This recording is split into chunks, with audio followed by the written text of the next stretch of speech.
presented by Soundlibra.com. Explore more titles via the link in the description or at Soundlibra.com.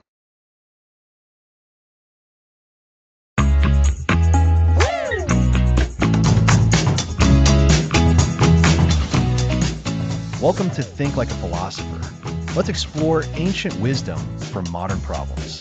Just a quick heads up before we get started. We'll be discussing mental health and wellness concepts. So please remember this isn't medical advice, and you should always consult a professional for your specific needs. It's wonderful to be here, Alex. I'm excited for this journey into philosophical thinking. Our aim is to make philosophy practical. Think of us as guides to an ancient marketplace of ideas, a virtual agora.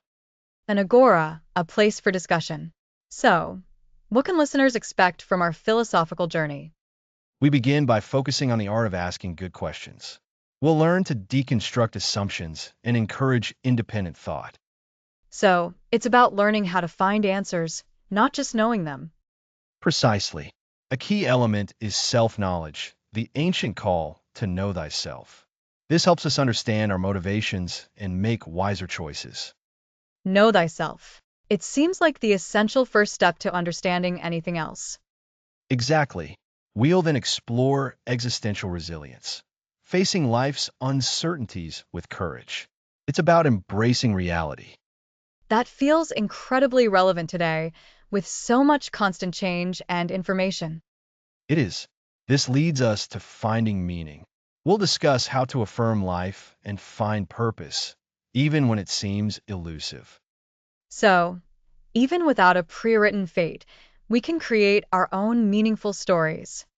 And we'll draw on Eastern philosophies too, including mindfulness, karma, and Taoism, for unique perspectives on harmony. Looking at different cultural viewpoints can be so illuminating. I'm keen to learn how mindfulness and Taoism promote balance. They offer profound guidance. We'll also explore finding our middle way, avoiding extremes to achieve sustained well-being. The middle way sounds like a path to avoiding burnout and finding equilibrium. Precisely. Then, we'll turn to ethical living. We'll explore virtue ethics, focusing on cultivating good character traits. It's about who we are and who we are becoming through our actions. Then, we'll examine ethical action itself, contrasting consequentialism and deontology to analyze our choices. So we can consider both the outcomes and the underlying principles of our decisions. And that brings us to practical ethics, applying philosophical principles to everyday challenges. This is what many people seek, philosophical ideas made actionable.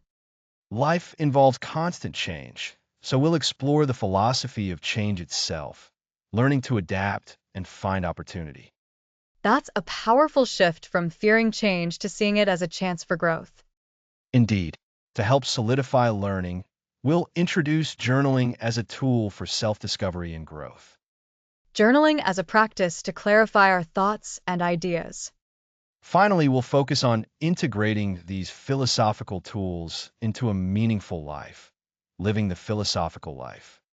To recap, we start in the Agora, learn to question, know thyself, build resilience, find meaning, explore Eastern wisdom, seek the middle way, practice virtue ethics, understand moral frameworks, tackle dilemmas, embrace change, use journaling, and finally, live philosophically. A perfect summary, Lisa. It's a journey to equip you with thinking tools for modern challenges. Are you ready to start thinking like a philosopher? I am, and I'm excited for our listeners to join us. Terrific. Let's begin. Next episode, we'll be diving into the art of the question, unpacking the Socratic method.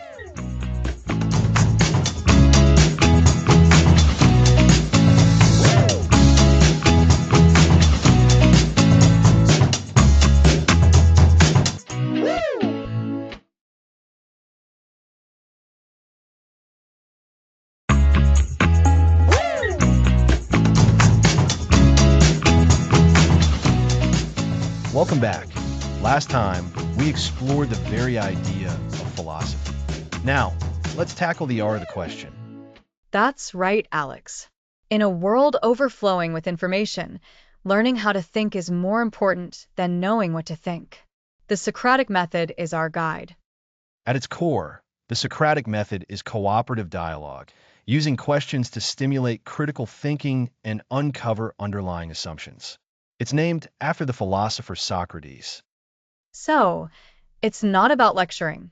It's a conversation using questions to uncover truth. Precisely. Socrates believed true knowledge is discovered, not told. He famously said, "I can't teach anybody anything. I can only make them think." It's like peeling back layers. You start with an idea, and questioning reveals what's underneath. Is it solid, or are there cracks? Excellent analogy. The process often begins with a statement, a thesis. For example, justice is giving everyone what they deserve. Okay, I can work with that. What happens next?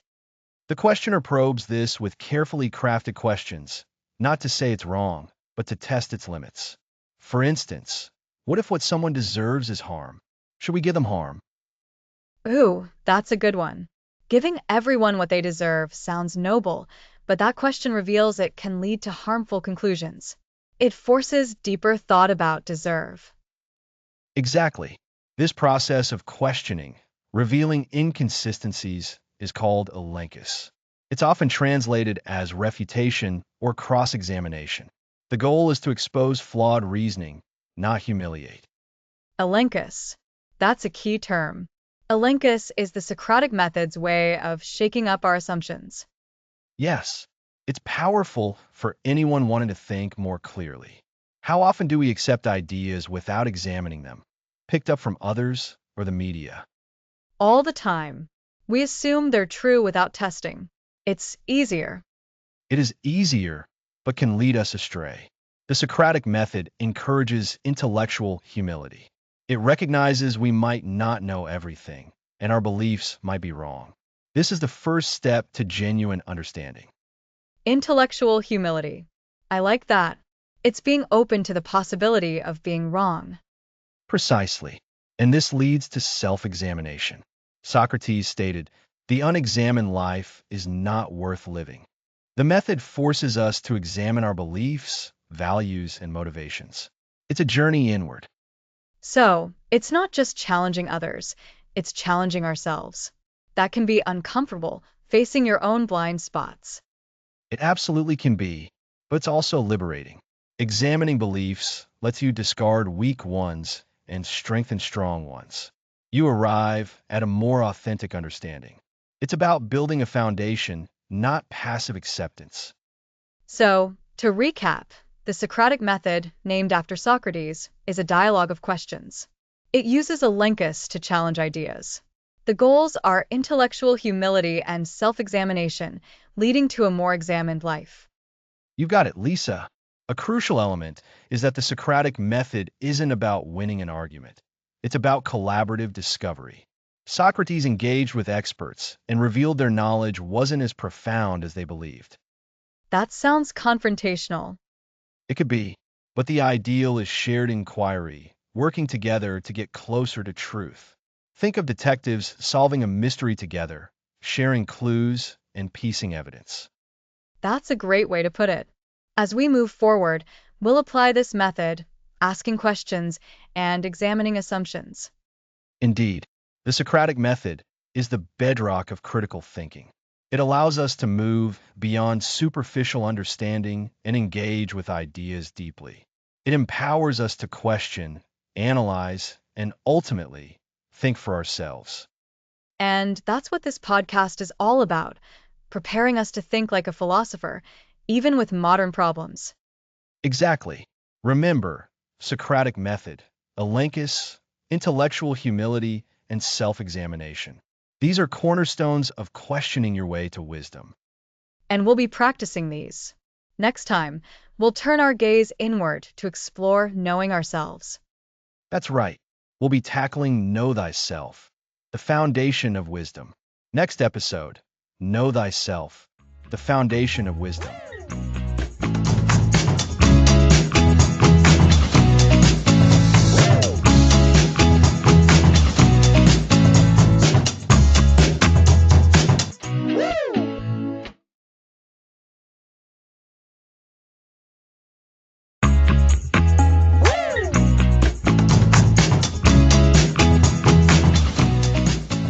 Welcome back to Think Like a Philosopher.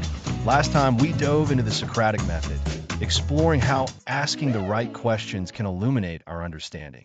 Today, we're building on that foundation by tackling perhaps the most profound and often challenging philosophical imperative. That's a big one, Alex. Know thyself. We hear it everywhere, but what does it really mean in a practical sense? Is it just about knowing your favorite color, or is there something deeper? Oh, it's far deeper, Lisa. This isn't about superficial preferences. The phrase know thyself is attributed to ancient sages and was inscribed at a famous temple in Delphi. It's a call to profound self-awareness. Think of it as introspection, but with a philosophical purpose. It's about understanding the core of who you are, your motivations, your biases, your values, your strengths, and your weaknesses. So, it's like a lifelong audit of our inner selves? Why is that so important for making good decisions or living a better life? Exactly. Imagine you're navigating a complex decision, like choosing a career path or handling a difficult relationship. If you don't understand your own core values, you might opt for something that looks good on paper, but leaves you feeling empty. Or you might react impulsively in a relationship because you haven't recognized your own triggers or habitual reactions. Self-knowledge acts as your internal compass. Without it, you're essentially sailing blind, susceptible to external pressures and your own unexamined impulses. That makes sense. It's like when you're trying to bake a new recipe and you don't really know your own cooking skills. You might try something way too advanced and end up with a disaster, or you might underestimate your abilities and stick to something too simple. Knowing your capabilities helps you choose the right recipe, so to speak. That's a fantastic analogy. Knowing thyself is precisely about understanding your capabilities, your limitations, and your desired outcomes. It helps you set realistic goals and choose actions that align with your true aspirations, not just what society or others expect. Socrates himself believed that an unexamined life was not worth living. He saw self-knowledge as the prerequisite for virtue and wisdom. So, if Socrates thought an unexamined life wasn't worth living, how did he suggest we do this self-examination? Was it just more questioning? It was absolutely rooted in questioning, as we discussed, but it's questioning directed inward. It involves reflecting on your experiences, your emotions, and your thoughts. Why did you react that way in that situation? What underlying belief led you to that conclusion? What do you truly value above all else? It's about probing beneath the surface of your immediate feelings and behaviors to uncover the deeper patterns and principles that guide you. And what happens when we uncover something we don't like about ourselves? That sounds like it could be uncomfortable. It certainly can be, Lisa. Self-knowledge isn't always a comfortable process. We often uncover biases we didn't know we had, fears we've been suppressing, or habits that don't serve us. But this is where true growth begins. Recognizing these aspects of ourselves is the first step toward changing them. It's like a doctor diagnosing an illness. You can't treat what you don't know exists. Facing the less flattering parts of ourselves with honesty, rather than denial, is an act of courage. So, by understanding our flaws, we can start to address them. It's not about achieving perfection, but about conscious improvement. Precisely. And this self-awareness extends to understanding our strengths too. Often, we underestimate what we're capable of. Identifying our inherent talents and abilities allows us to leverage them more effectively, both in pursuing our goals and in contributing to the world around us. It's about a balanced, honest assessment. It sounds like this philosophy is really about living with intention. If I know myself, I can choose my path more deliberately. That's the crux of it. Intention is key. When you understand your motivations, you're less likely to be swept away by external forces or fleeting desires. You can make choices that are authentic to you. This leads to a more meaningful and fulfilling life because you're living in alignment with your deepest self, not just reacting to the world. So, to recap the core idea, know thyself means engaging in deep, honest introspection to understand our values, motivations, strengths, and weaknesses. This self-awareness is our internal compass, guiding us toward better decisions and a more intentional, meaningful life. It's a challenging but crucial step in philosophical growth, allowing us to address our flaws and leverage our strengths. You've summarized it beautifully, Lisa. It's a journey, not a destination. The process of self-examination, of peeling back the layers, is what allows us to live more authentically and wisely. It's the foundation upon which all other philosophical inquiry can be built. Without understanding the instrument playing the music, how can you truly appreciate the melody? You are the instrument, and self-knowledge is about understanding how you work. A powerful thought to end on. So, we've explored the Socratic method, and now the imperative to know thyself. That feels like a really solid foundation for our philosophical journey. It absolutely is. And in our next episode, we'll be delving into another foundational concept for navigating life's complexities, embracing the void. We'll explore what that means and how it can lead to true resilience. Ooh, embracing the void. Sounds intriguing and maybe a little intimidating. I'm looking forward to it. Me too. Thanks for listening.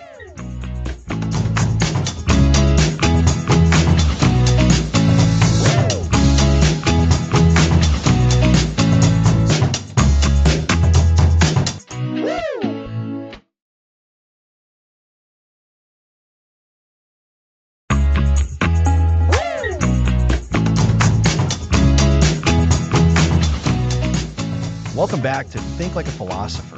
Last time, we delved into the vital Socratic practice of asking questions to truly understand ourselves and the world around us. Today, we're stepping into a territory that can feel a bit intimidating at first, but is incredibly rewarding: existentialism, and specifically, cultivating existential resilience. Existential resilience. That sounds like a big topic, Alex. What exactly are we talking about when we say existential? That's a great place to start, Lisa. At its core, existentialism is a philosophical viewpoint that emphasizes individual existence, freedom, and choice. It suggests that life has no inherent, predetermined meaning. Instead, we as individuals are responsible for creating our own meaning and purpose in a world that can sometimes feel absurd or indifferent. So, it's not about finding a pre-written script for life, but about writing our own? Precisely. Think of it like this. Imagine you're given a blank canvas, a palette of infinite colors and brushes, but no instructions on what to paint. That's the existentialist view of life. We are thrown into existence, and it's up to us to decide what to create. This freedom, while exhilarating, can also be overwhelming. It brings with it a profound sense of responsibility. Responsibility for what, exactly? Just for our actions? For our actions, yes, but also for the meaning we ascribe to our lives. Existentialist thinkers explore these ideas extensively.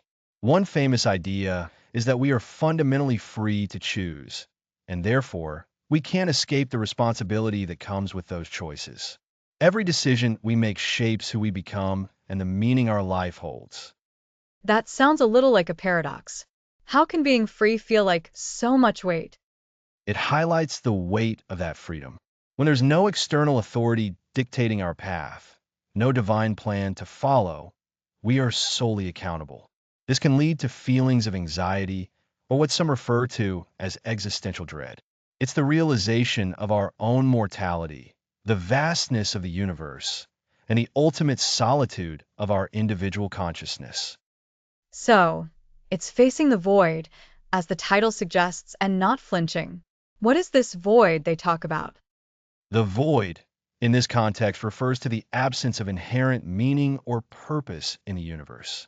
It's the understanding that from a cosmic perspective, our existence might seem insignificant.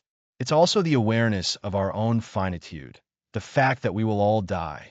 Fleeing from this void, by distracting ourselves with superficial pursuits, by blindly following societal norms, or by refusing to confront difficult truths, is what leads to an unfulfilled or inauthentic life.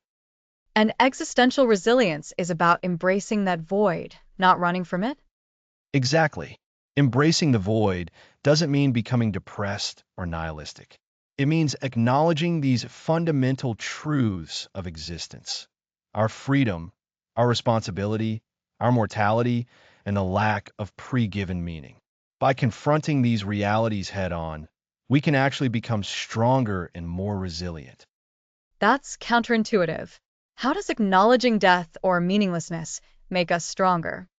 When we accept our finitude, our limited time, it makes our present moments more precious. It encourages us to live more deliberately, to pursue what truly matters to us, rather than postponing our dreams or living according to someone else's expectations. It's like realizing you have a limited supply of a rare and beautiful resource. You're going to use it wisely, wouldn't you? That makes sense. And the responsibility part? The responsibility for meaning making is empowering. Instead of feeling like a passive recipient of fate, we become the active creators of our lives. We can choose our values, commit to projects, build relationships, and define success on our own terms. This active engagement is a powerful antidote to feelings of helplessness. So, instead of asking, why am I here? And feeling despair if there's no clear answer, we ask, what do I choose to do now? And feel empowered. You've got it, Lisa. It's a shift in perspective. It's about moving from a passive stance of seeking external meaning to an active stance of generating internal meaning. This process of meaning making is fundamental to existential resilience. One philosopher uses the metaphor of Sisyphus, a figure condemned to eternally push a boulder up a mountain, only to watch it roll back down. Oh, I know that story. It sounds like a perfect metaphor for futility. It does. But there's a radical reinterpretation. It suggests that even in this absurd, repetitive task, Sisyphus can find happiness. The struggle itself toward the heights is enough to fill a person's heart. By accepting his fate, by fully engaging with the task, and by continuing to push, Sisyphus can rebel against his condition. His consciousness of his fate and his choice to continue despite it makes him superior to his rock. So, even in a seemingly meaningless or difficult situation, the act of choosing to engage, to persevere, gives it meaning? Precisely. It's not about finding a grand, cosmic purpose, but about finding purpose in the act of living, in the act of creating and striving, even when the universe doesn't offer any guarantees. This resilience doesn't come from a force outside us, but from within, from our conscious choice to affirm life in the face of its inherent challenges. This idea of embracing the absurd and finding freedom and meaning in that. It can be overwhelming to think about, but also liberating. It means we aren't bound by expectations or predetermined roles. Exactly. It's a call to authenticity, to live a life that is genuinely our own, built on our chosen values and commitments. This process isn't always easy.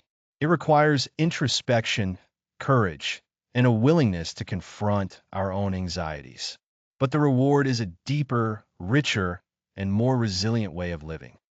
So, to recap for our listeners, existentialism points to our freedom and responsibility in a world without inherent meaning.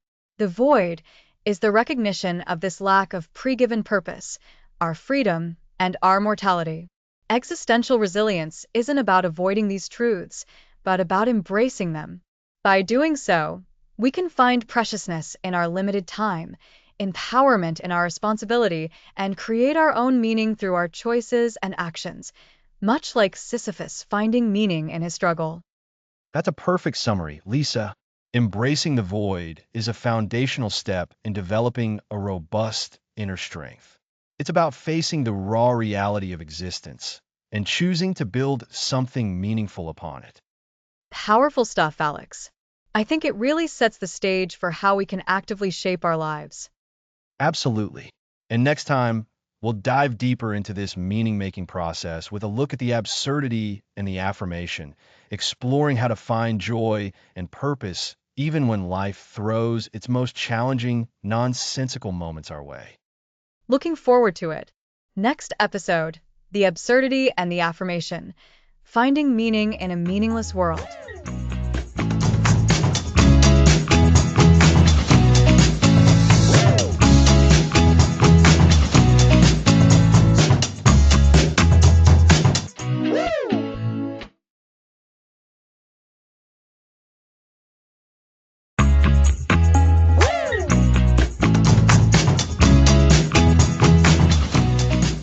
Welcome back.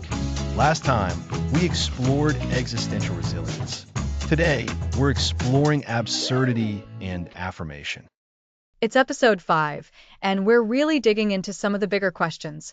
So, Alex, when you talk about the absurdity of existence, what does that actually mean in philosophical terms? It sounds a bit bleak. It can sound that way, Lisa, but it's actually a crucial starting point for finding our own answers. In philosophy, particularly within existentialism, the absurd refers to the fundamental conflict between humanity's innate tendency to seek inherent value and meaning in life and the universe's silent, indifferent response. We crave a grand purpose, a preordained reason for being, but the universe offers none. It's like shouting into a void and expecting an echo. So, we're asking, why are we here? And the universe just doesn't have an answer for us. That can be unsettling. Precisely. This collision between our human need for meaning and the universe's apparent meaninglessness is the core of the absurd. Think about it. We're born into a world we didn't choose, with no instruction manual. We strive, we build, we love, we fear, all while knowing that eventually we'll cease to exist. This awareness, coupled with the lack of a clear, universal purpose, can lead to a deep sense of unease, or what some philosophers call existential angst. It's that feeling of being a tiny speck in a vast, indifferent cosmos. And the more we look for that big, overarching meaning, the more we might feel a disconnect, a sense of futility. Exactly, Lisa. This is where philosophers like Albert Camus come in. He argued that the absurd isn't just a negative feeling. It's a fundamental condition of human existence. We can't escape it, but we don't have to succumb to despair because of it. Camus suggested we recognize the absurd and then rebel against it, not by finding some hidden meaning, but by creating our own. This rebellion is an act of affirmation. Creating our own meaning, that's the affirmation part. So, instead of being crushed by the lack of inherent meaning, we find power in defining it ourselves? How does that work in practice? It works by focusing on the present, on our experiences, and on the values we choose to embrace. It's about living passionately, engaging fully with life despite its ultimate lack of preordained purpose. Camus uses the myth of Sisyphus as a metaphor.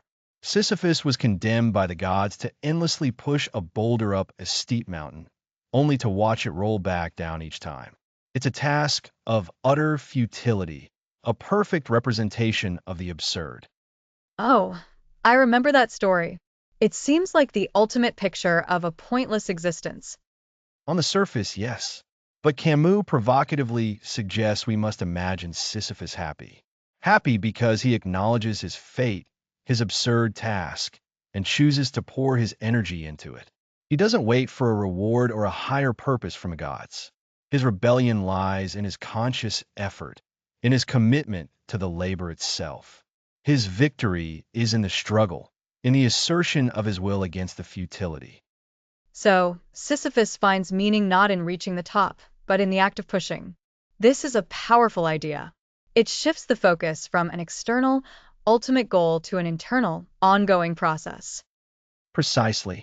This is the essence of affirmation in the face of the absurd. It's about embracing life's inherent lack of a grand, dictated meaning and saying, "This is what I have. These are my experiences, my relationships, my passions. I will invest myself fully in these. And in doing so, I create my own value." It's a defiant act of living. It's about saying yes to life, not because it has a pre-written script, but because you choose to write your own story, stroke by stroke. And this kind of affirmation doesn't require a cosmic plan.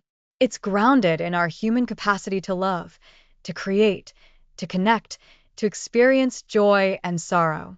Even the fleeting moments gain significance when we choose to imbue them with our attention and our emotions. Exactly. It's about recognizing that while the universe might be indifferent, our individual lives don't have to be. We can be passionate about our work, devoted to our loved ones, curious about the world, and appreciative of simple pleasures. These are the building blocks of a meaningful life. It's not about discovering a hidden purpose. It's about the active, ongoing creation of purpose through our choices and our engagement with the world. Remember how we talked about building resilience? This is a direct application of that. You build resilience to face life's challenges, and then you use that resilience to actively create your own meaning. So, when we feel that existential dread, that sense of vast meaninglessness, the philosophical response isn't to despair, but to acknowledge that feeling, understand its source, the gap between our need for meaning and the universe's silence, and then actively choose to live with passion and commitment. It's a conscious decision to affirm the value of our own lives and experiences. That's a perfect summary, Lisa. It's about embracing the human condition with all its potential for angst and transforming it into a powerful testament to the human spirit. The absurd is the canvas, and our lives, lived with intention and passion, are the vibrant colors we paint upon it. We find meaning not in a destination, but in the journey itself, in the persistent, conscious act of living. It's about owning our existence, even without a grand cosmic guarantee.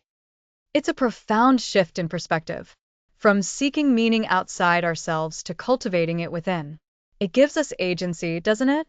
Even in a universe that just is, we can decide what is important to us. Absolutely.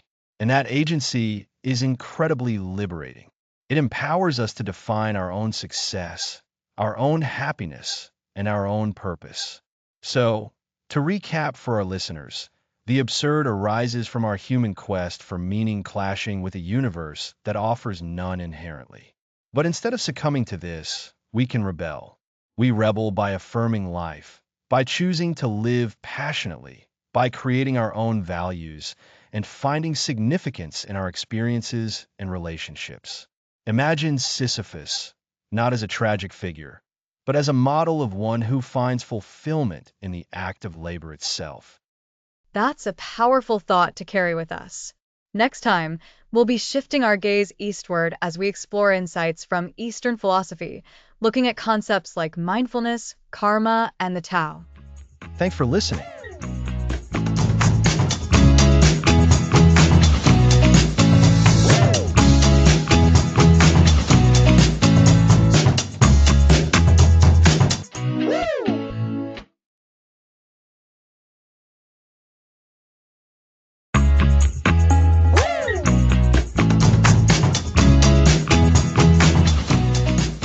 Welcome back to Think Like a Philosopher. Last time, we embraced existential resilience.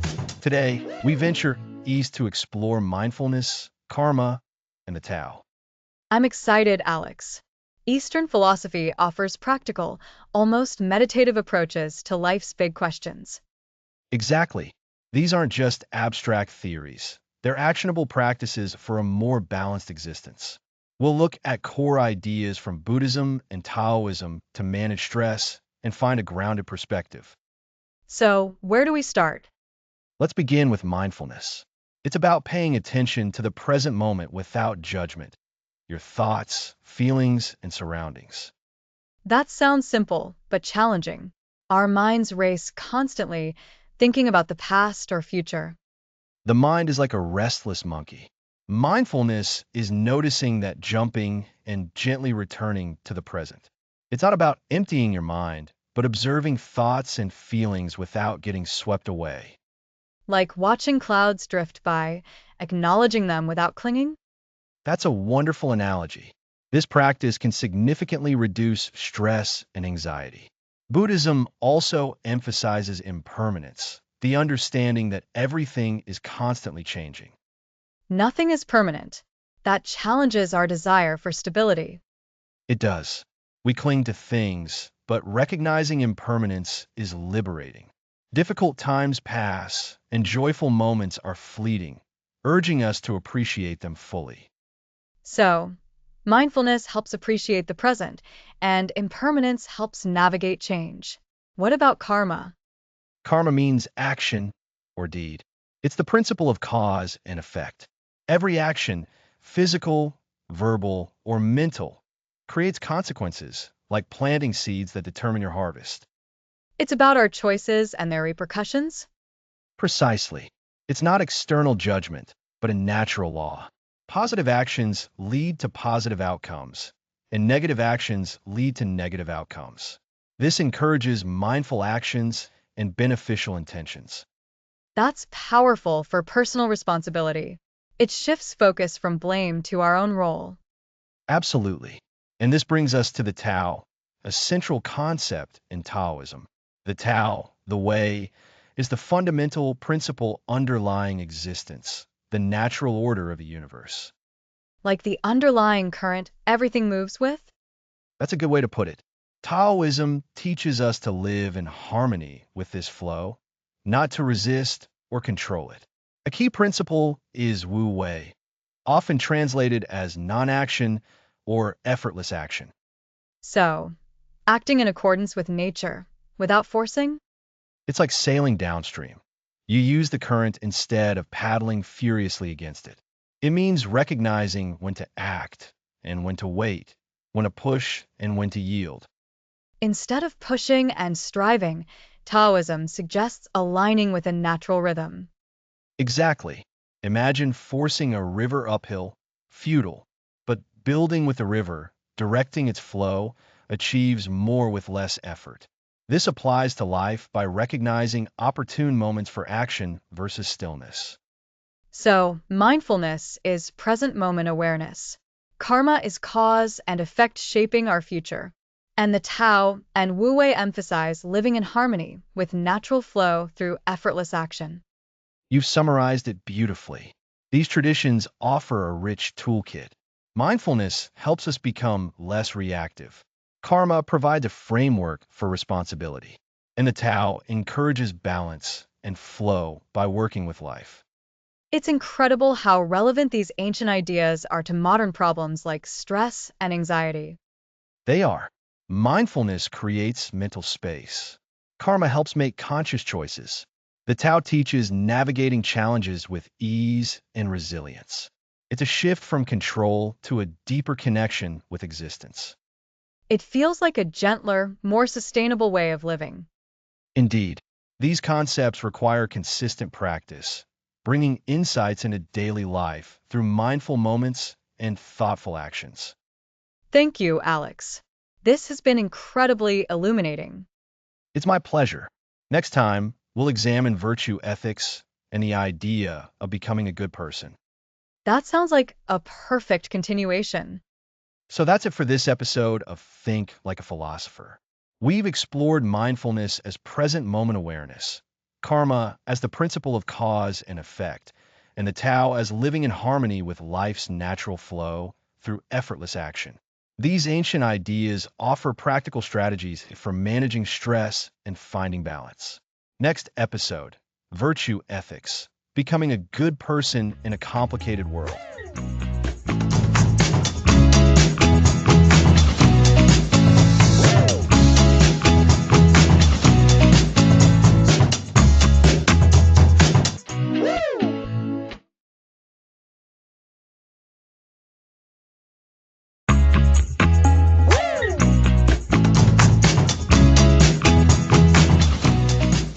Welcome back to Think Like a Philosopher. Today, the middle way. It feels like we're bombarded with extreme viewpoints. The idea of a middle way is appealing. What does it mean? At its core, the middle way means avoiding extremes. It's a path of moderation and balance. Think of walking a tightrope. Lean too far and you fall. The middle way is about finding that stable, centered point. This concept is famously associated with Buddhism, but echoes appear in Western thought, like Aristotle's virtue ethics.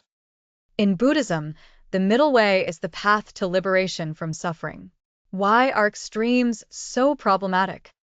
Consider pure asceticism, denying all comfort. It leads to physical deterioration. Conversely, unrestrained indulgence can cause addiction and dissatisfaction. Both extremes lead to suffering. The Buddha proposed the middle way, the Noble Eightfold Path, as the way to overcome suffering and achieve enlightenment.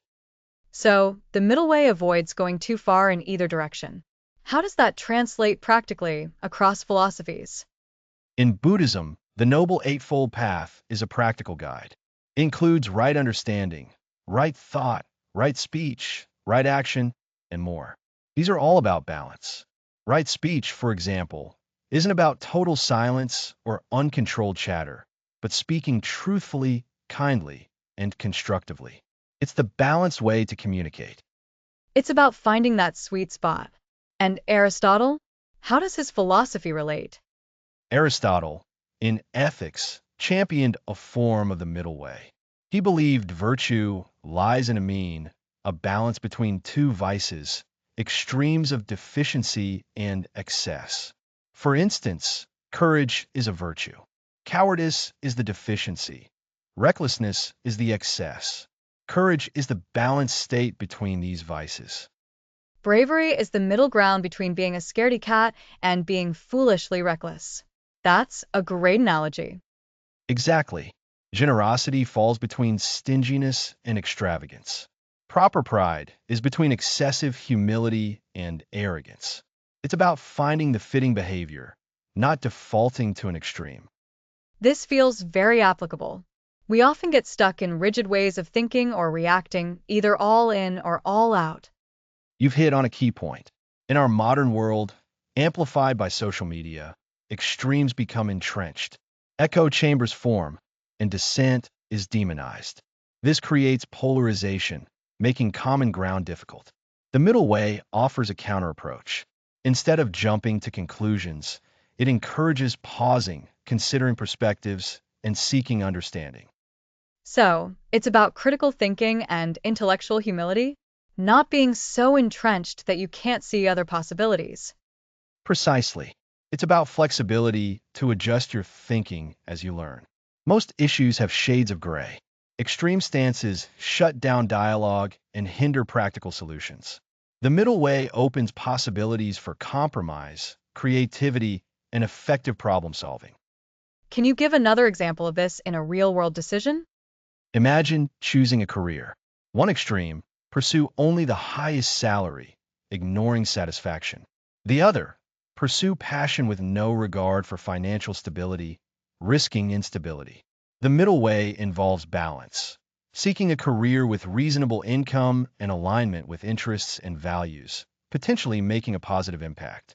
It's weighing factors for a sustainable, fulfilling path. That's relatable. It's about not sacrificing everything for one goal, but integrating multiple important aspects. Indeed, this is also relevant in societal issues. Viewing complex problems as absolute good versus evil, or us versus them, misses nuanced realities. We fail to see common humanity and make finding solutions harder. The middle way encourages approaching disagreements with a desire to understand, not to win or condemn. So, to recap for our listeners, the middle way, prominent in Buddhism and echoed in Western thought like Aristotle's virtue ethics, emphasizes moderation and balance. It's about avoiding extremes in thought, speech, and action, recognizing the most effective path often lies in the center. It helps navigate complexities, find solutions, and foster well-being by avoiding rigid, extreme positions. That's a perfect summary, Lisa. It's a path requiring wisdom, self-awareness, and flexibility. It's not indecisiveness, but judicious discernment. By embracing the middle way, we cultivate clarity, reduce conflict, and live more balanced, fulfilling lives. Next episode, we'll be delving into virtue ethics, becoming a good person in a complicated world.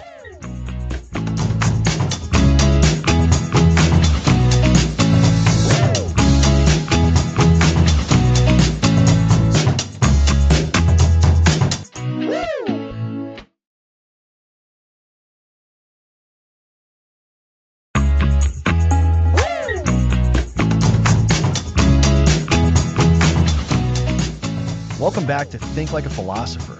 In our last episode, we explored the concept of finding balance, the middle way, in a world that often pulls us to extremes. Today, we're going to dive into a fascinating area of philosophy that's all about who we are, not just what we do. We're talking about virtue ethics. Virtue ethics. That sounds really interesting. It's not about following strict rules, is it? It's more about character? Exactly, Lisa. You've hit the nail on the head. While other ethical systems might focus on duties or the outcomes of our actions, virtue ethics asks, what kind of person should I be? It emphasizes the cultivation of good character traits, or virtues, as the foundation for living a good and meaningful life. Think about it. Instead of just asking, is this action right or wrong? Virtue ethics prompts us to ask, what would a virtuous person do in this situation? So, it's about becoming good, rather than just doing good deeds according to a checklist? Precisely. And one of the most prominent figures associated with virtue ethics is the ancient Greek philosopher Aristotle.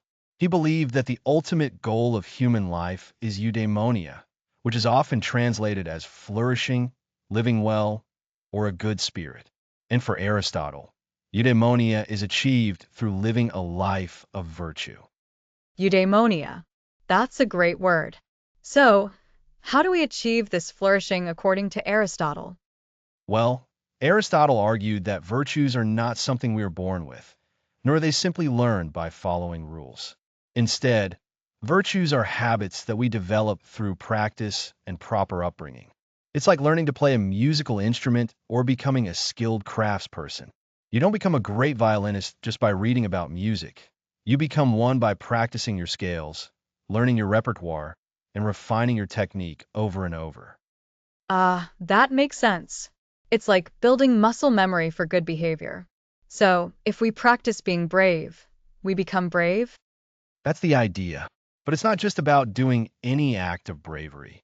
Aristotle talked about virtues as a mean between two extremes, two vices.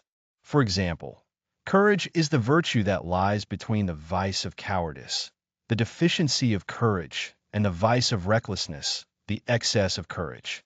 A coward is too afraid to act, while a reckless person rushes into danger without proper thought. The courageous person, however, acts bravely, facing danger appropriately and with good reason. So, courage isn't about having no fear, but about acting well despite fear. Yes, and this doctrine of the mean applies to many virtues. Take generosity. The deficiency is stinginess, and the excess is extravagance or wastefulness. The generous person gives appropriately to the right people at the right time and for the right reasons. It requires judgment and understanding. What are some other key virtues Aristotle identified? He discussed several important virtues. There's temperance, which is about moderation and pleasure. It's the virtue that helps us control our desires so they don't overpower us. Then there's justice, which is about fairness in our dealings with others. We also have wisdom, both practical and theoretical. Practical wisdom, or prudence, is the ability to discern the right course of action in a particular situation. And theoretical wisdom involves understanding fundamental truths. Wisdom sounds incredibly important, especially practical wisdom. It's like the guiding force for all the other virtues. Absolutely. It's the captain of the ship, steering the other virtues in the right direction. Without practical wisdom, our courage might become recklessness, or our generosity might become foolishness. Virtue ethics, therefore, is a holistic approach. It's not just about performing isolated good acts, but about developing a well-rounded character where these virtues are integrated and expressed consistently. And you mentioned this ties back to resilience, which we've touched on in earlier episodes. How does cultivating virtues help us build resilience?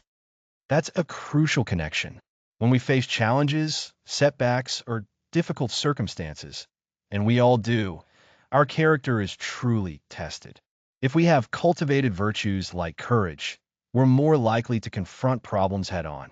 If we have developed temperance, we're less likely to fall into destructive coping mechanisms. Fortitude, another virtue, helps us persevere through hardship.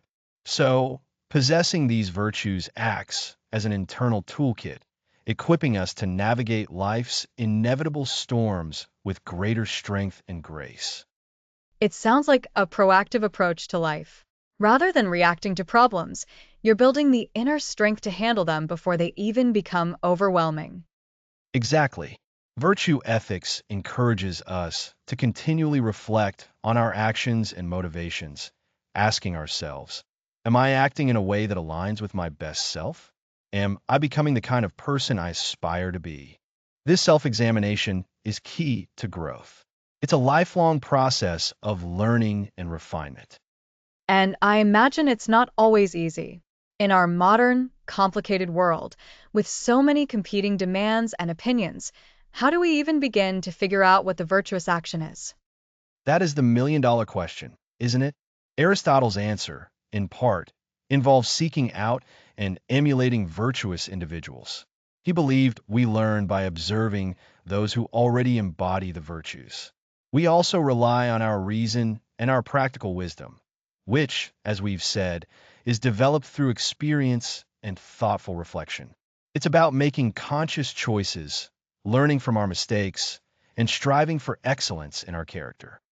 So it's not about perfection, but about the ongoing effort to be better. Precisely. It's about the telos, the end goal of human life being flourishing, and virtue being the path to that flourishing.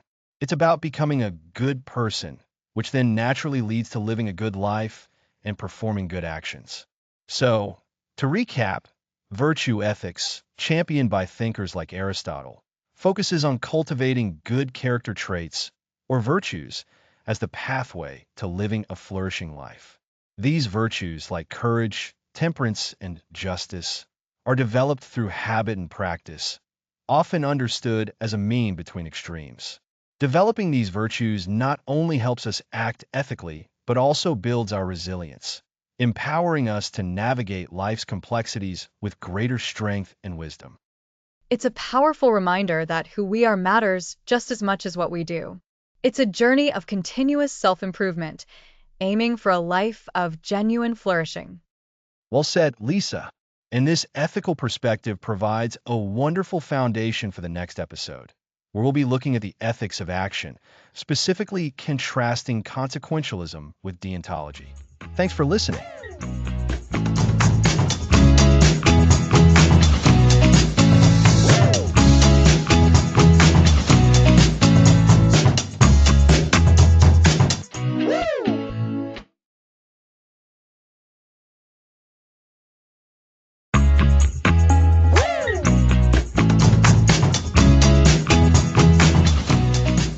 Welcome back to Think Like a Philosopher. In our last episode, we explored virtue ethics, focusing on character. Today, we're shifting our focus from character to action. We'll decide what is the right thing to do in any situation with consequentialism and deontology. It's like moving from building a good person to figuring out what good actions that person would take. Exactly. When faced with a choice, do you look at the potential results of your actions, or do you focus on whether the action itself is right or wrong? That's the core difference. So, consequentialism is all about the consequences, the results, right? Precisely. Consequentialism judges morality based on outcomes. The best action produces the most good. Utilitarianism, a form of consequentialism, aims for the greatest good for the greatest number of people. The greatest good for the greatest number. That sounds appealing, but potentially tricky. It is. Imagine a runaway trolley heading towards 5 people. You can divert it to a track with only one person. What do? A consequentialist would pull the lever. 5 lives saved is a better outcome than 1 life lost. Precisely. The focus is on the net good. Consequentialism asks, what will happen if I do this? It's forward-looking. Whereas deontology is different. What does deontology mean? Deontology comes from the Greek word deon, meaning duty or obligation. It focuses on duties and rules rather than consequences. Some actions are inherently right or wrong, regardless of outcomes. So a deontologist might say you shouldn't pull the lever. because you are directly causing the death of that one person, and that action is wrong. You've got it. A deontologist might argue that we have a duty not to kill. The rightness of the action is determined by adherence to moral duties or rules. This feels like it brings up another point. If deontology is about rules, who makes those rules? Philosophers like Immanuel Kant are central figures. Kant argued for universal moral laws. One formulation is act only according to that maxim, whereby you can at the same time will that it should become a universal law. Essentially, ask yourself, would I want everyone to do this in every situation? So if I lie and I ask myself, would I want everyone to lie all the time? The answer is clearly no, so lying is wrong. That's the core idea.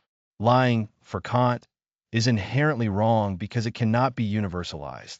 It's about adhering to the rule, not the result. This is fascinating because in everyday life, we often seem to bounce between these two. Indeed. Let's consider another dilemma. A doctor has 5 patients needing organ transplants. A healthy person walks into the hospital for a routine checkup, and their organs are a perfect match for all 5 patients. What should the doctor do? Oh no, this is like the trolley problem, but even more intense. A strict consequentialist might argue that the doctor should sacrifice the healthy person to save the 5. But a deontologist would be horrified. The doctor has a duty to do no harm. Intentionally killing a healthy person violates that duty. Exactly. This highlights the fundamental conflict. Consequentialism prioritizes the overall good, even if it involves actions that seem intuitively wrong. Deontology upholds moral rules, even if adhering to them leads to a less desirable outcome.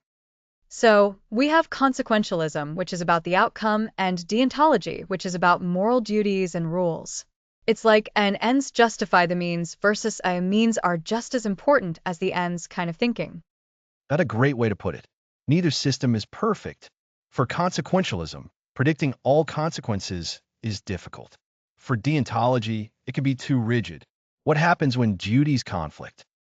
That's a crucial point. Most of us probably use a blend of both approaches without even realizing it. We consider the likely results, but we also have certain lines we won't cross. Absolutely. Understanding these frameworks gives us a powerful lens to analyze our own moral landscape and ethical debates. We've looked at consequentialism and deontology. And we've seen how these different approaches can lead to very different conclusions in challenging dilemmas. It really makes you think about what's more important, the results we achieve or the principles we uphold. Next time, we'll move from these foundational ethical theories to their practical application. We'll explore how to navigate real-life ethical dilemmas. Next episode, Navigating Dilemmas, Practical Ethics in Everyday Life.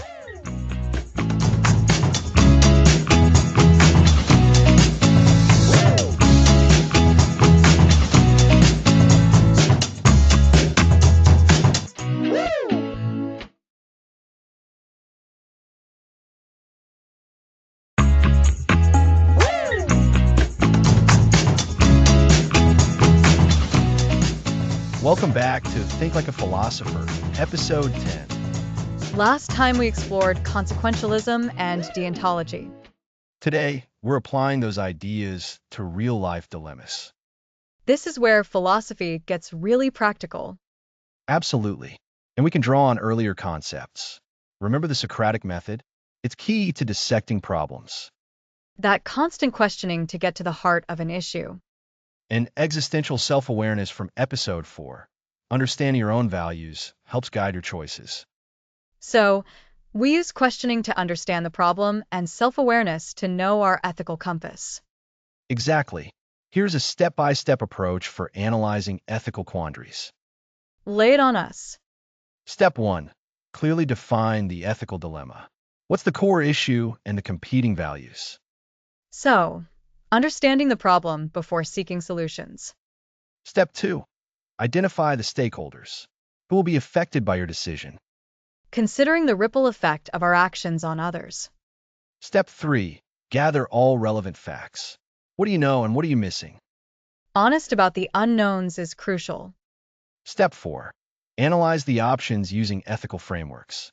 We can consider the predicted outcomes of each choice, any duties or obligations involved, and what a person striving for moral excellence would do. This is where different philosophies might suggest different paths. Step 5. Make a decision. Choose the most ethically justifiable course of action. Committing to a choice after careful analysis. Step 6. Act and reflect. Implement your decision, then learn from the outcome. A continuous learning loop. Let's try an example. A colleague is always late, impacting deadlines. Okay. Step 1. Dilemma. Speak to the colleague, manager, or stay silent. Values. Loyalty versus team responsibility. Not wanting to be a tattletale, but work must get done. Step 2. Stakeholders. Colleague, you team, manager, project. Step 3. Facts. They're late, affecting deadlines. Missing. Why they're late. The reason for the lateness is a key unknown. This highlights the importance of gathering information. Step 4. Analyzing options. Speaking to the colleague directly could resolve it or cause conflict. Do you have an obligation to help them improve or an obligation to report performance issues? A virtuous person might try to help first. Speaking to the manager fulfills an obligation to the project, but might damage morale. The outcome could be swift resolution or negative team dynamics. Staying silent means the problem continues, impacting deadlines and team frustration, perhaps failing an obligation to the team. This complexifies even a seemingly simple situation. It's not just about the rules, but about the people and the potential consequences. And our structured approach helps. A virtuous response might be talking to the colleague first, offering support. If that fails, reporting to the manager might be the responsible next step. This shows how different ethical lenses can guide us towards a similar practical solution. So, we respond thoughtfully, using our philosophical tools to bridge principles and actions. It makes complex choices feel more manageable. Precisely. By approaching dilemmas with questioning and self-awareness, we can navigate challenges with integrity. We're not just reacting, but acting with intention. We're building that bridge from abstract ideas to concrete, responsible actions. It's about becoming a more thoughtful and ethical person in our daily lives. Remember, ethical living is a practice, not a destination. The more we engage with these dilemmas and reflect on our choices, the better we become at navigating them. So, to recap, define the dilemma, identify stakeholders, gather facts, analyze options using different ethical perspectives, make a decision, act, and then reflect. It's a powerful framework for responsible decision-making. Indeed, next episode, we'll explore the philosophy of change and adapting to uncertainty. Thanks for listening.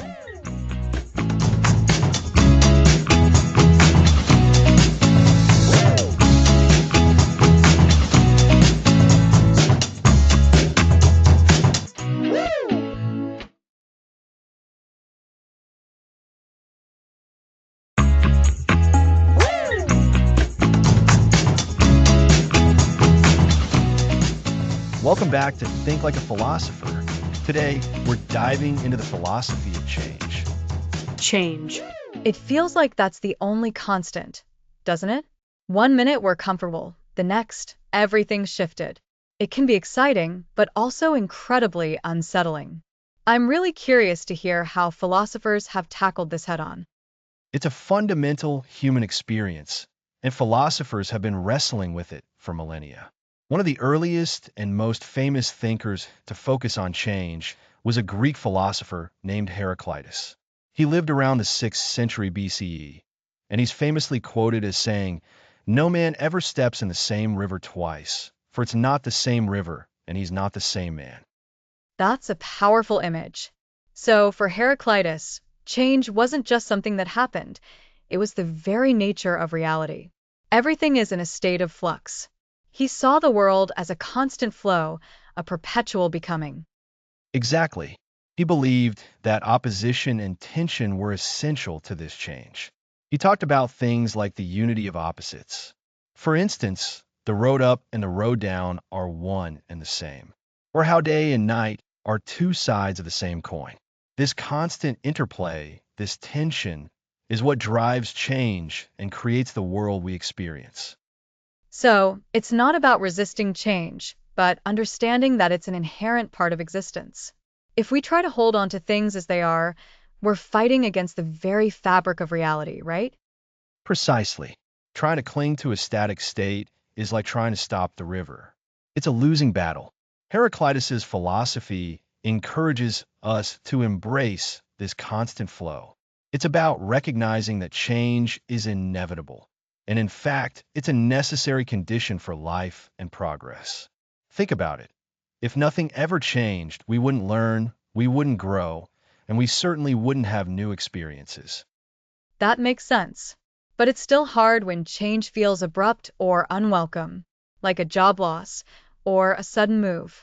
How do we apply this idea of embracing flux when it feels like it's knocking us down? That's where we can draw on other philosophical perspectives that build on this idea of change.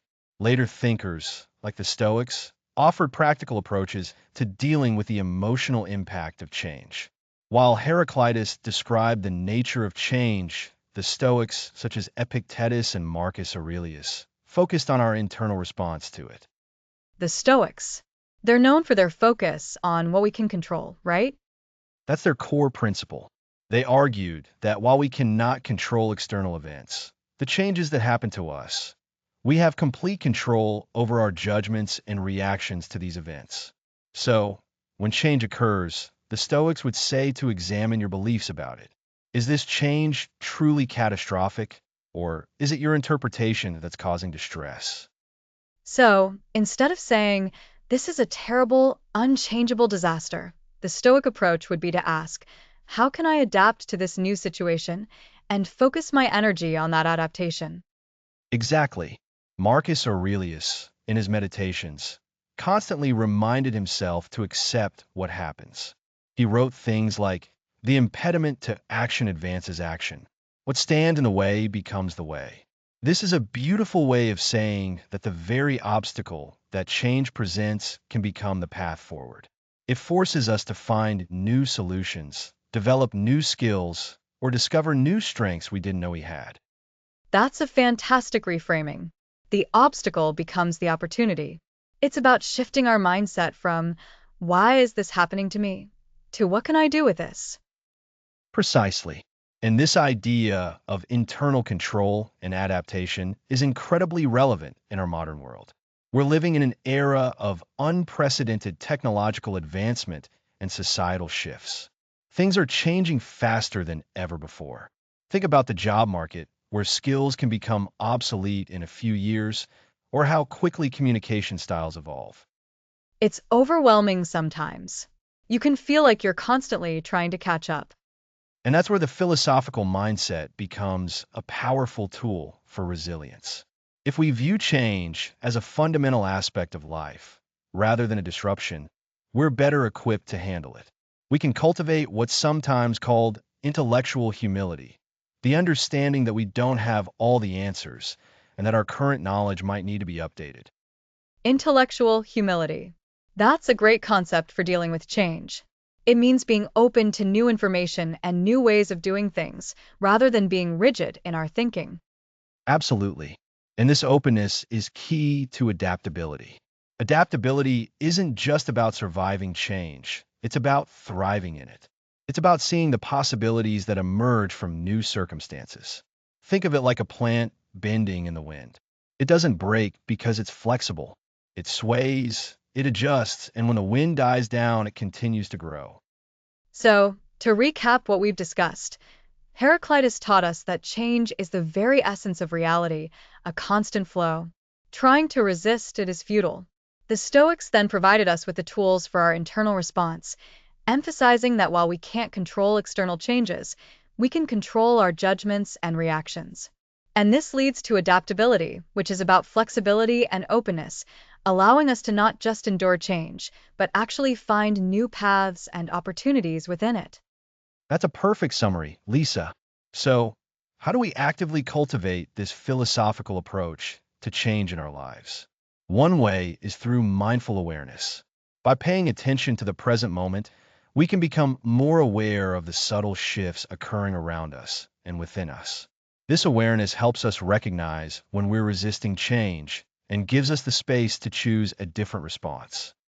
Mindfulness. It helps ground us, so we're not swept away by the momentum of change. Indeed, another practice is regular self-reflection. This could be through journaling, meditation, or even just quiet contemplation. By reflecting on past experiences of change, we can learn what strategies worked and what didn't. We can identify our own patterns of resistance and discover our inner resources for resilience. Understanding your own tendencies towards resisting change is the first step to overcoming it. It's like building a mental toolkit. The more we understand ourselves and the nature of change, the better equipped we are to handle whatever comes our way. Exactly. And finally, cultivating a curious mindset is crucial. Instead of approaching new situations with apprehension, approach them with a sense of wonder. Ask questions. What can I learn here? What's different about this? This curiosity transforms change from a threat into an adventure. So, to recap, embracing change philosophically involves recognizing its constant nature, controlling our internal reactions, fostering adaptability, practicing mindful awareness, engaging in self-reflection, and cultivating a curious mindset. It's a proactive approach to living in an ever-evolving world. You've nailed it. The world will keep changing. That's a given. But by adopting a philosophical perspective, we can learn to dance with that change rather than be overwhelmed by it. We can find stability not in permanence, but in our own capacity to adapt and grow. This has been incredibly insightful, Alex. It makes the idea of constant change feel much less daunting and a lot more like an opportunity for growth. I'm glad to hear that. Next time, we'll explore a powerful tool for self-discovery and personal growth, journaling your philosophy. Next episode, journaling your philosophy, a tool for self-discovery and growth.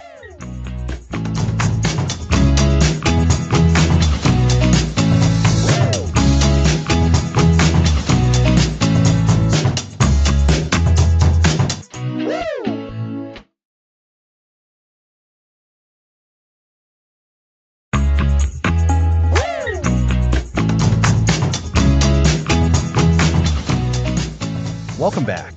Last time, we explored how to adapt and thrive amidst constant change. Now, let's discuss a powerful tool for your philosophical journey, journaling. Journaling. It sounds simple, but I suspect it's more than just jotting down thoughts. Precisely. Think of your journal as a personal agora, a marketplace of ideas where you wrestle with concepts, clarify your thinking, and begin to know yourself. We've covered a lot of ground, from the Socratic method to existential resilience, Eastern philosophies, and ethics. Journaling helps you integrate all of that into your life. So it's about taking abstract ideas and making them concrete for ourselves. How does writing help? When you write, you slow down your thinking. Instead of thoughts flitting through your mind, you must articulate them. This process clarifies your thinking. It's like examining a complex object under a microscope versus just glancing at it. You notice details you wouldn't otherwise. I see. It's about deliberate engagement. And you mentioned it's a tool for self-discovery. How so? Imagine you're grappling with a difficult ethical dilemma, say, consequentialism versus deontology. When you write it down, you can lay out the arguments for each side. You can explore the potential outcomes of different actions. You can even write from the perspective of each ethical framework. This helps you see the nuances and discover which approach resonates most deeply with your values. That makes sense. It's like a personal thought experiment on paper. You're actively constructing your understanding. Exactly. And it's fantastic for tracking your growth. Remember existential resilience? Life throws curveballs. There will be moments of absurdity. If you're journaling regularly, you can look back and see how you've navigated challenges. You can see patterns and discover what strategies have been most effective. This provides a tangible sense of progress and bolsters your confidence. So, it's not just about the present, but also building a narrative of your philosophical journey over time. It's like a roadmap of your inner life. A perfect analogy, Lisa. To help you get started, let's explore some specific journaling techniques. To engage with the Socratic method, identify a belief you hold and then systematically question it. Ask yourself, why do I believe this? Then take that answer and ask why again. Keep digging until you reach a foundational assumption. That's like peeling back the layers of an onion, isn't it? You get to the core of what you truly believe. Precisely. 4. Know thyself. Dedicate an entry to exploring your strengths and weaknesses with curiosity. What are you good at? Where do you struggle? When do these show up? This self-awareness is crucial for wisdom. I like that, approaching it with curiosity rather than judgment. It feels much more productive. Absolutely. For existential resilience, write about moments when you've encountered the absurd. Perhaps a situation where your plans were upended or life felt particularly meaningless. Describe the situation, your feelings, and then, crucially, how you affirmed your existence despite the apparent lack of purpose. What did you choose to value?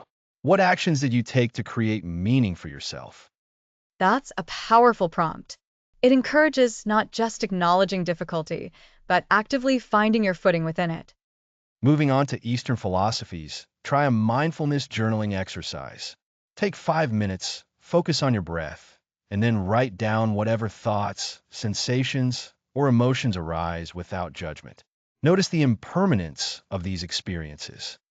So, you're observing your inner world as it unfolds, like watching clouds drift by. Exactly.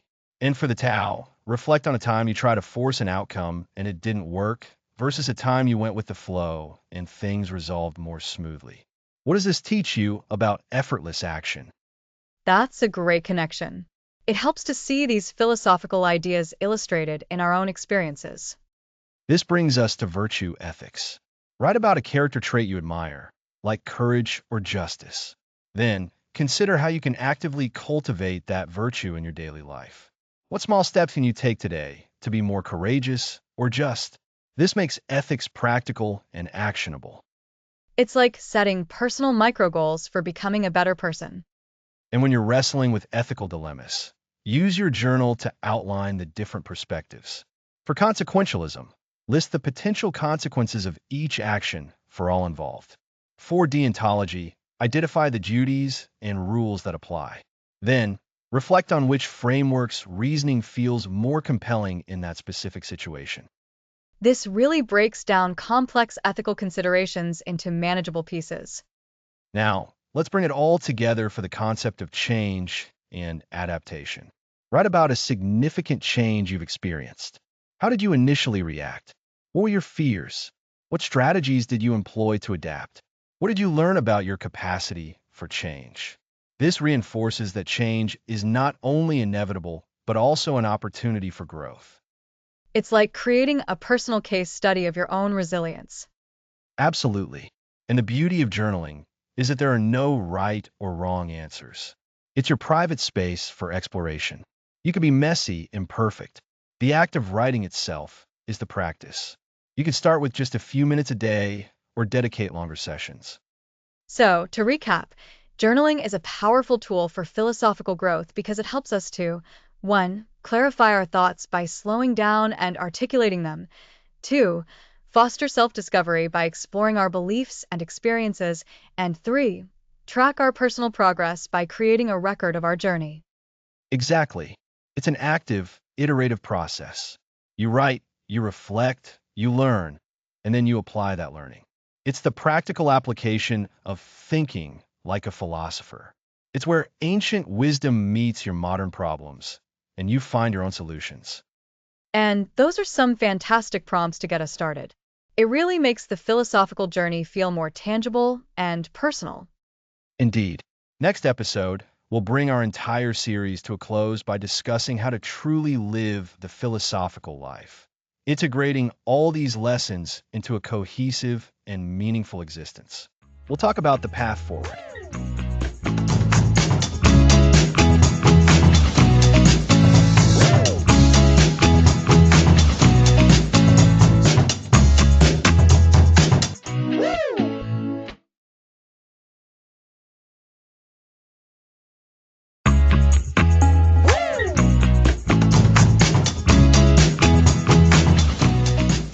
Welcome back.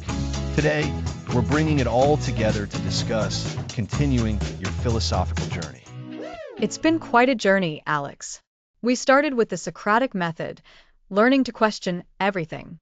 We explored the personal, diving into know thyself. We've journeyed through existential resilience, Eastern philosophies, and navigated the complex world of ethics. Now, it's about putting it all into practice. Exactly, Lisa. The real power of philosophy isn't just in understanding concepts, it's in how we live them. It's about making these ancient ideas tools for navigating modern problems. Remember when we discussed existential resilience and finding meaning, even in the face of meaninglessness? That's a practice. It's about actively choosing your response to the world. Right. And that ties back so well to know thyself. If we don't understand our own values, our own fears, our own strengths, how can we possibly make conscious choices that align with a meaningful life? It's like having a map but no compass. A perfect analogy, Lisa, and that self-awareness is crucial when we look at ethics.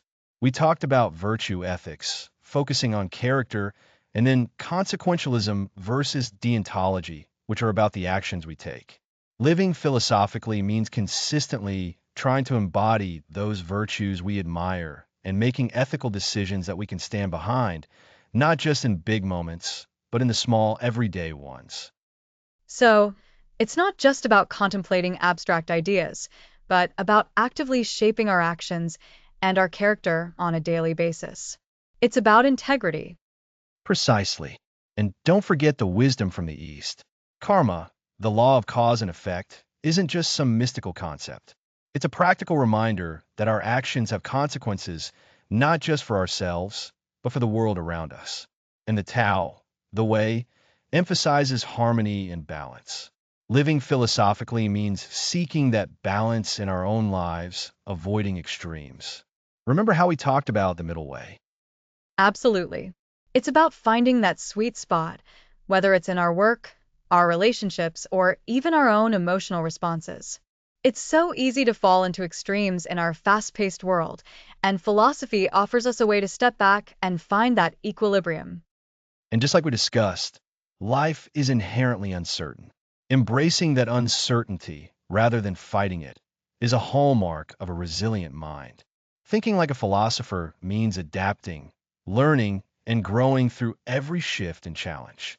It's about seeing change not as a threat, but as an opportunity for development.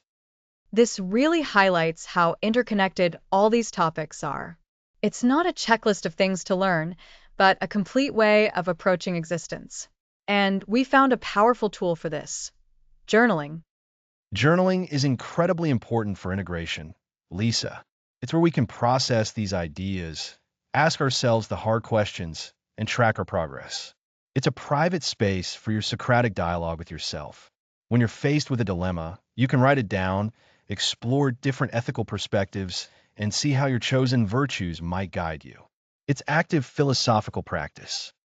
It's like turning the abstract into the concrete, taking these grand philosophical concepts and making them personal, practical, and actionable in our own lives.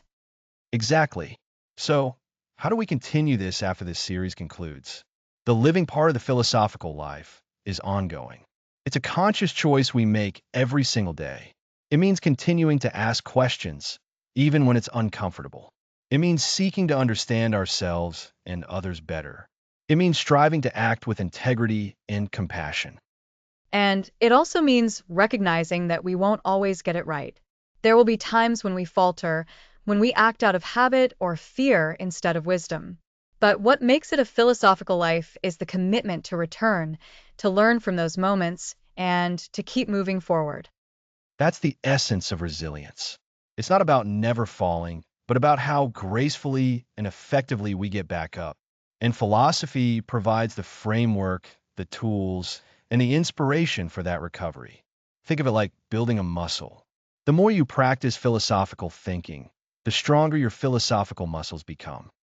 So, to recap, living the philosophical life is about integrating all the elements we've explored. It's about applying the Socratic method to our own lives, continually questioning and seeking deeper understanding. It's about knowing ourselves, embracing existential challenges with resilience, and finding meaning. It's about incorporating Eastern wisdom and balancing our lives. It's about making ethical choices consistently, not just in grand gestures, but in everyday actions. And it's about embracing change and using tools like journaling to make this a conscious, ongoing practice. That's a wonderful summary, Lisa. The core message of this entire series has been that philosophy isn't confined to ivory towers or ancient texts. It's a living, breathing practice that can transform our lives, making them more examined, more resilient, and ultimately more meaningful. It's about cultivating wisdom not just in our heads, but in our hearts and our actions. It's a lifelong journey of growth and self discovery. And that journey continues. This episode marks the end of our series, but it's just the beginning of your personal philosophical exploration. Keep asking questions. Keep seeking to understand. Keep striving to live a life guided by wisdom and virtue. Thank you for joining us on this incredible journey through Think Like a Philosopher. We hope you've gained valuable insights and are inspired to continue your own philosophical path. It's been an honor to share this with you. Thanks for listening to the series.